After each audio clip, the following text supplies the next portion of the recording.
하나님 은혜를 감사드립니다. 오늘도 새벽에 하나님께 예배할 수 있도록 복 주심에 감사합니다. 우리 예배를 받아주시고 은혜 내려 주옵소서.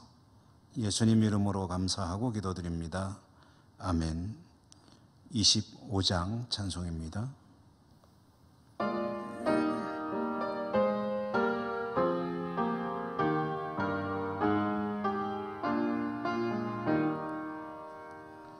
멸류관 벗어서 주 앞에 드리세.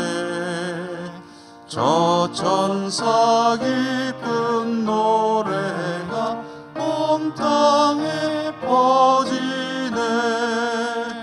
내 혼악 깨어서 주 찬송하여라. 온 백성 죄를 속하신 만왕의 왕일세. 멸류관 벗어서 주 앞에 드리세. 그 손과 몸의 상처가 영광 중 빛나네. 하늘의 천사도 그 영광 보고서 고난의 신비 알고자 늘 음모하도다. 멸류관 벗어서 주 앞에 드리세. 온 세상 전쟁 그치고 참 평화 오겠네.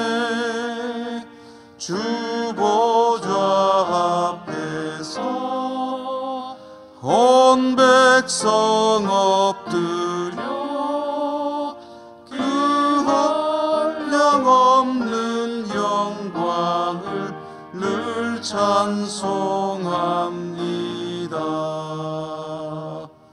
아멘.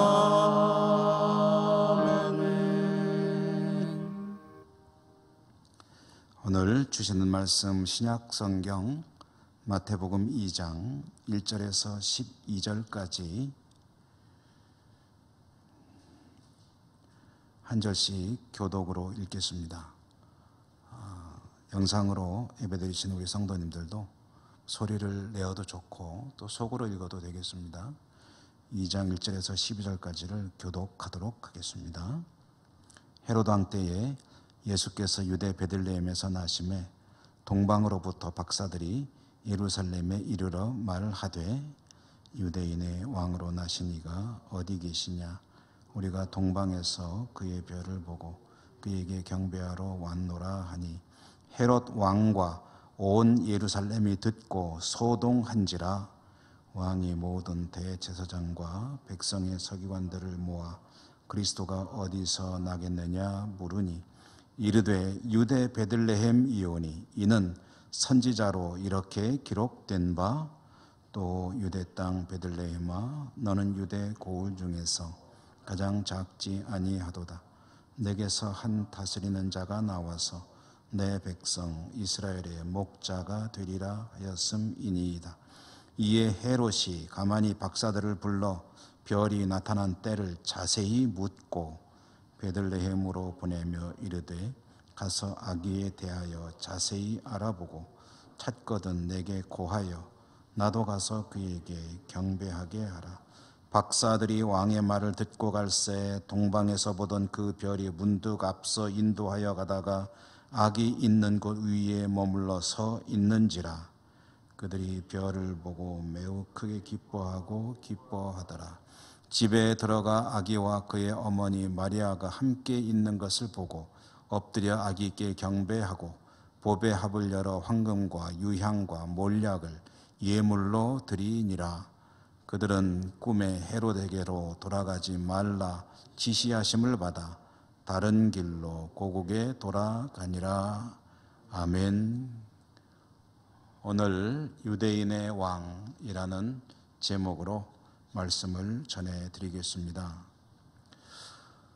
예수님께서 탄생하셨을 때 동방으로부터 박사들이 찾아왔다. 예루살렘에 당도하였다. 이 박사들이 누구고 어디서 왜 왔느냐 하는 것을 자세히는 알지 못하겠으나 다만 이들은 별을 보는 사람들이요 예수님의 탄생을 별을 보다가 알게 되었고 예수님께 경배하기 위해서 찾아왔다 하는 정도는 성경이 전해주고 있습니다. 그런데 이들은 예수님의 탄생 사실은 알았지만 그러나 탄생하신 장소는 몰랐던 것 같습니다. 그들은 예수님께서 탄생하셨을 것으로 예상되는 왕궁이 있는 예루살렘으로 갔습니다. 왕으로 태어나셨으니 왕궁에서 나시지 않았겠느냐라는 생각이었겠죠. 그래서 예루살렘으로 가서 유대인의 왕이 나셨는데 어디 계시냐, 우리가 그분께 경배하러 왔노라 라고 말을 하자 왕궁에 소동이 벌어졌습니다. 왜냐하면 왕궁에서는 왕가에 아무도 탄생하지 않았기 때문입니다.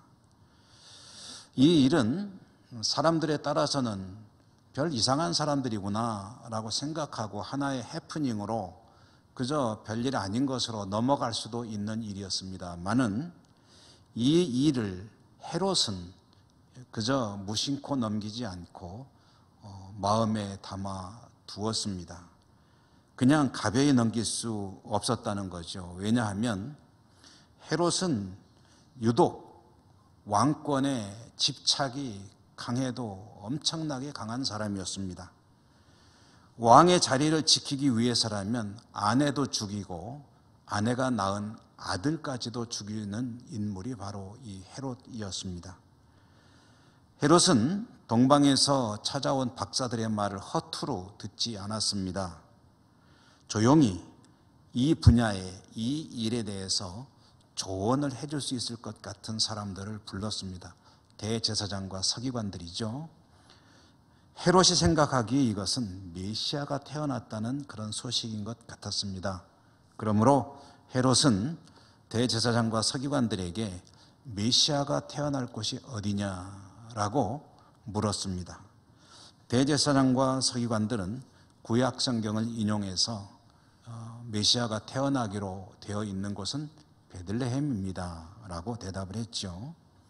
헤롯은 박사들에게 이곳 예루살렘 왕궁에서 태어나는 것이 아니라 베들레헴에서 태어나게 되었으니 그곳으로 가시오 라고 말하면서 그걸로 그친 것이 아니라 그곳으로 가서 이제 왕으로 태어나신 이를 찾게 되면 그대들만 경배하고 그냥 가지 말고 나에게도 자세히 그 정보를 전해 주시오. 나도 가서 그에게 경배를 하겠소이다 라고 말을 했습니다. 박사들은 왕의 말을 듣고 베들레헴에 와서 아기 예수님을 뵙게 되었고 황금과 유향과 몰약을 예물로 드리고 이제 자기 나라로 돌아갔는데 자기 나라로 돌아갈 때는 하나님께서 계시하셨거든요. 헤롯에게 들르지 말고 그냥 다른 길로 돌아가라 라고 했기 때문에 헤롯에게 들르지 않고 다른 길로 해서 자기 나라로 돌아갔습니다. 오늘 말씀 속에서 우리는 한 가지만 간략하게 좀 의미를 짚어보고 기도하려고 하는데요. 박사들의 질문, 유대인의 왕으로 나신 이가 어디 있느냐? 유대인의 왕으로 나신 이가 어디 있느냐라는 이 질문, 이 속에 유대인의 왕이라는 말의 의미입니다. 유대인의 왕이라는 이 말이 가지고 있는 의미, 여러 가지로 생각해 볼 수 있는데요. 저는 이 유대인의 왕이라는 이 말의 의미가 앞으로 유대인의 왕이 되실 분이라는 의미가 아니라는 것을 말씀을 드리고 싶습니다. 보통 우리는 그렇게 생각을 하지요. 이제 아기 예수님이 태어나셨으니 이분이 유대인의 왕으로 나셨다라고 하는 것은 장차 장성하시면 유대인의 왕으로서 사역을 하실 분이다 라는 그런 의미로 이해하기 쉬운데요. 이 성경이 전해주는 바는 그런 의미가 아닙니다. 성경이 전해주는 바를 엄밀히 따져보면 유대인의 왕이란 이 말의 의미는 앞으로 유대인의 왕이 되실 분이라는 뜻이 아니고 지금 유대인의 왕이라는 뜻입니다. 비록 아기로 아무것도 모르는 것처럼 강보에 쌓여 누워 있을 수 있을지라도 이 분이 바로 유대인의 왕이시다. 앞으로 되실 분이라는 뜻이 아닙니다. 지금 현재 유대인의 왕이라는 뜻입니다. 성경은 미래의 일처럼 이해가 되지만 그러나 현재, 지금 또는 완료의 의미로 말씀하시는 경우가 상당히 많습니다. 대표적으로 우리가 아주 잘 알고 있는 말씀이죠. 기도할 때 너희가 믿고 구한 것은 그대로 될 것이다. 받은 줄로 믿으라. 라는 그런 주님의 말씀이 있죠.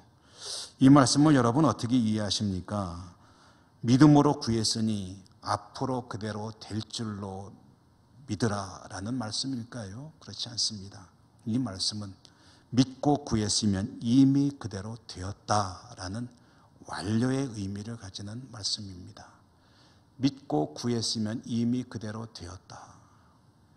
믿고 구했으니 앞으로 그대로 될 것이다 라는 것과 믿고 구했으니 이미 그대로 되었다 라는 것은 전혀 다른 것이죠. 아기 예수님은 장차 유대인의 왕이 되실 분이 아니고 이미 유대인의 왕이신 분이십니다. 그렇게 태어나셨습니다. 박사들이 그것을 어떻게 알았는지 모르겠습니다만은 박사들의 말의 표현 속에는 그런 의미가 들어 있습니다. 그렇기 때문에 앞으로 되실 분이 어떤 방해가 있다면 안 되실 수도 있을지 모르겠지만 이미 되신 분이므로 그분이 앞으로 유대인의 왕으로서 활동을 해야 되는 것은 기정사실이기 때문에 어떤 것들도 주님께서 유대인의 왕으로서 사역을 감당하시는 것을 방해할 수도 없고 막을 수도 없습니다. 물론 여러 가지 어려움들은 있을 수 있겠죠. 오늘 말씀에도 보면 이제 예수님 일가가 이집트로 피난을 가지 않습니까? 헤롯이 이 위해를 가할 그럴 계획을 짜기 때문에 그렇지만 예수님께서 이미 유대인의 왕이시기 때문에 이것은 좀 완료된 것이 된 것이기 때문에 이런 것들이 결코 이제 위해를 가할 수 없다라는 것이 성경이 가지고 있는 의미입니다. 오늘 우리는 새벽에 하나님께 기도할 것 아닙니까? 기도할 때 우리가 늘 자주 말씀을 가지고 기도하면서 생각하는 그런 말씀 중에 하나가 바로 좀 전에 말씀드린 너희가 믿고 기도한 것은 받은 줄로 믿으라 라는 말씀 아닙니까? 그런데 여러분 여기 한 가지 전제는 있습니다. 뭐냐 하면 믿고 구한 것은 받은 줄로 믿으라 할 때 이미 완료가 되었다고 한다면 그것은 어떤 사람에게입니까? 믿음을 가지고 있는 사람에게입니다. 믿지 않는 사람에게도 완료가 되었다는 뜻은 아닙니다. 믿음을 가지고 구했고 그 믿음을 가지고 있는 한 그에게는 이미 그 일이 이루어졌다라는 뜻입니다. 오늘 이 박사들의 말 그 속에 들어있는 하나님의 말씀은 하나님께서 주시는 약속들은 나중에 이루어질 것 물론 그런 것들도 있겠지만 그러나 이미 이루어졌고 완료된 것으로 주시는 약속들이 많이 있다. 중요한 것은 기도하는 하나님 백성의 믿음이다 라는 그런 사실을 오늘 말씀을 통해서 우리가 깨우쳐 봅니다. 오늘 여러분 기도하실 때 기도 제목 많으시죠? 하나님께 기도할 때 오랫동안 기도하는 그런 제목도 있으시죠? 하나님께서 주시는 약속은 믿음을 가지는 한 이미 이루어졌다라는 것임을 기억하시며 힘을 내어 기도하시는 여러분 되시기 바랍니다. 기도하겠습니다. 은혜로우신 하나님, 하나님의 약속은 장차 이루어질 것도 많이 있지만 믿음을 가지는 한 이미 이루신 것도 있음을 오늘 말씀을 함께 나누며 또 한 번 깨우치게 됩니다. 우리가 믿음으로 기도하는 많은 기도 제목들, 주시는 하나님의 약속은 믿음을 가지는 한 그것은 이미 응답되었다라는 말씀인 것이 또한 우리가 새롭게 깨닫는 또 하나의 중요한 하나님의 음성입니다. 오늘 그 믿음 가지고 우리의 모든 기도 제목을 하나님께 내어놓는 이 새벽이 되게 하여 주옵소서. 예수님 이름으로 감사하고 기도드립니다. 아멘. 하늘에 계신 우리 아버지의 이름을 거룩하게 하시며 아버지의 나라가 오게 하시며 아버지의 뜻이 하늘에서와 같이 땅에서도 이루어지게 하소서. 오늘 우리에게 일용할 양식을 주시고 우리가 우리에게 잘못한 사람을 용서하여 준 것 같이 우리 죄를 용서하여 주시고 우리를 시험에 빠지지 않게 하시고 악에서 구하소서. 나라와 권능과 영광이 영원히 아버지의 것입니다. 아멘. 오늘도 기도하실 때 늘 기도 제목 5가지는 우리가 중요한 기도 제목으로 늘 항상 기도합시다 라고 제시해드리고 있죠. 이 제목들을 가지고 기도하시고 여러분의 각자의 기도 제목을 기도하시고 함께 하나님 앞에 기도로 나아가시겠습니다. 기도하십시다.